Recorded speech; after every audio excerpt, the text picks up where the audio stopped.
and welcome to your festive Gloucester City preview show for this week's fixtures against Farnsley Celtic and Hereford. I'll have a link to tickets down below. First up, we'll be hearing from Mark McGregor and Andy Hoskins. And obviously, brilliant performance on Tuesday. What did you make of it? Yeah, it was a really important game for us to bounce back after the Darlington game. We knew it was going to be tough, and no games at this level are easy. The biggest thing for me is to making sure that we carry on with a little bit of momentum after winning 4 games out of 5 in the league. It's really important that we carry that on. Yeah, and obviously going into Farnsley on Saturday, mid-table, lost at home to them. What do you think is going to change since then? We've changed quite a bit, as everyone knows. We're expecting a tough game. They're on a really good run of form. I think they're unbeaten in 6. They had a really good win against Curzon as well. Yeah, we're under no illusions that we need to go there and perform at our best, because their Gaffer Curtis has gone playing really well, so we expect a tough game.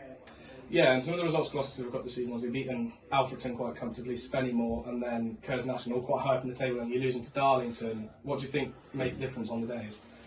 Well, that's a difficult one, but I think sometimes, especially in this league, there are no easy games, and you've got to be on your best game every game. So it was a disappointing result against Darlington, but sometimes you're going to beat teams that you're not expected to beat, and you're going to lose to teams that you're expected to win or that are around you and you've got that chance. So yeah, it was a disappointing result, but we bounced back well, and that's what we've got to keep doing. Yeah, and obviously you two were on the touchline instead of Mike on Tuesday. Did you enjoy yourselves out there?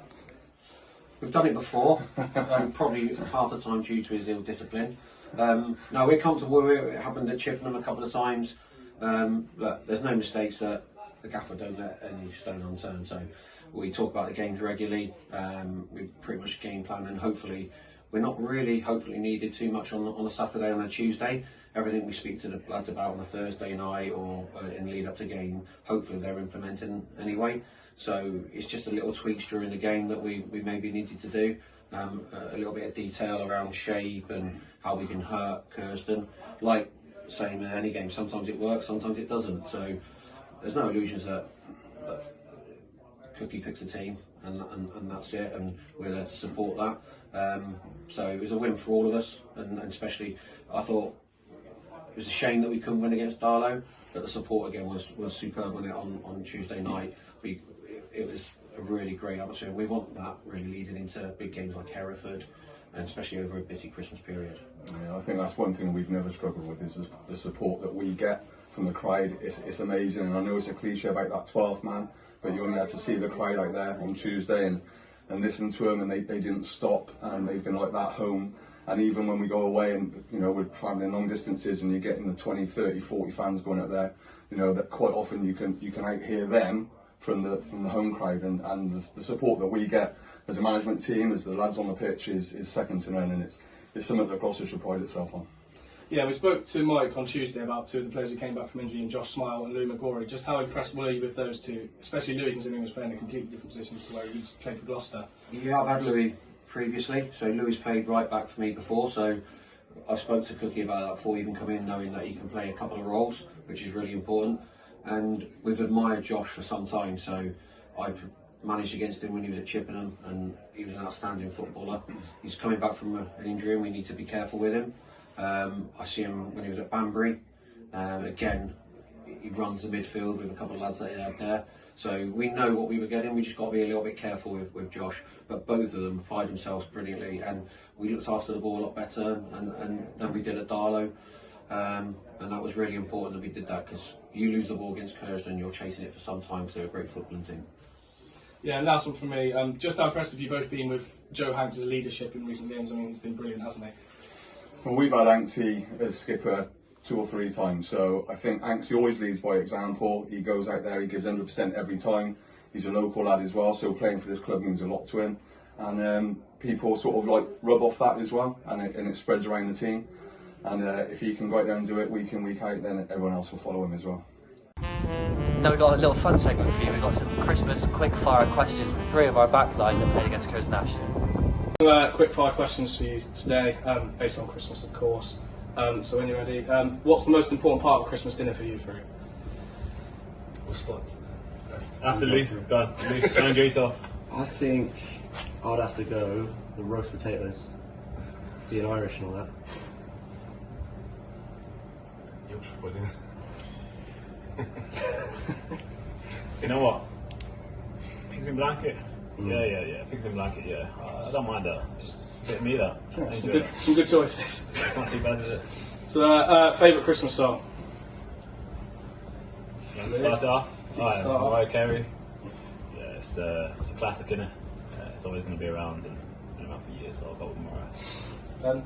Uncle Bieber speaking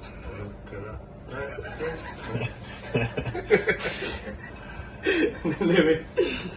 I think I'd go anything by Michael Bublé as well. Yeah, I don't really know. After Ben's song. Alright, favourite Christmas film? What have you got there? The Holiday. The Holiday. Yeah, it's just a little classic again. Home Alone. Yeah, it's special, isn't it? Yeah, about Home Alone. Yeah.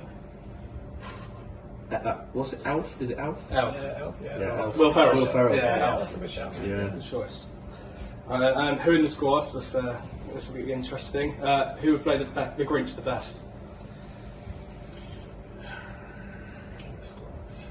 In the squad. Or we can extend it to staff as well if you have someone in there. Yeah, Fari. We were saying about Fari. That's too easy for you to start. Yeah, we'll go with. Yeah, we go Fari. Yeah. And Fari, yeah. same, but for Santa, who would be the best Santa in the squad? Fari as well. No, I'm joking.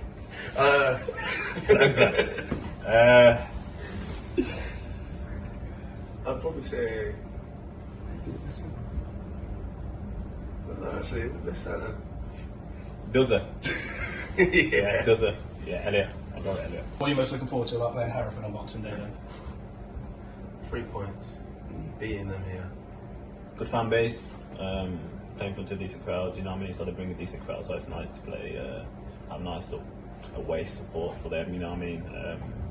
It's a big game as well. Obviously, we've got a good momentum at the moment. So yeah, that's what I'm looking forward to. Nice. Louis, No, just the same really. Just like Ben said, big 3 points. It'd be great. It'd be bouncing in, so it'd be great to get a win. Yeah, big tasty game. Yeah. They'll bring a big crowd. We'll have a big crowd here as well. Obviously, we're hit form at the right time as well to play them because they're doing well. So we're going for the neutrals. Hopefully, we can get the 3 points. Nice. I'm going to hand over to Jayden, where he's going to give you a little bit of an insight on Forest. Cheers, Jack. Gloucester do travel to Farsley Celtic on Saturday, looking to keep up our good form as well as avenge our defeat to them earlier on in the league campaign. City will certainly be looking to take advantage of misfortunes in the Farsley attack and score some goals themselves and grab a vital win down at the bottom of the table. Farsley are unbeaten in 5 in the league, but 4 of those have been draws, and their last loss actually came to Radcliffe in the FA Trophy. The 1-0 reverse in the home fixture was the last of Tim Flowers' league matches in charge. However, City have seen an upturn in recent weeks, so will be heading to Farsley in positive spirits. Former EFL player and veteran striker Clayton Donaldson is Farsley's current manager. However, he has only scored 1 goal this season, and that may be a crucial part as to why they've scored less than a goal a game. And that's all for this show. Thank you for tuning in, and we'll see well, some of you at Farsley, but hopefully a lot of you at Hereford. Break their noise.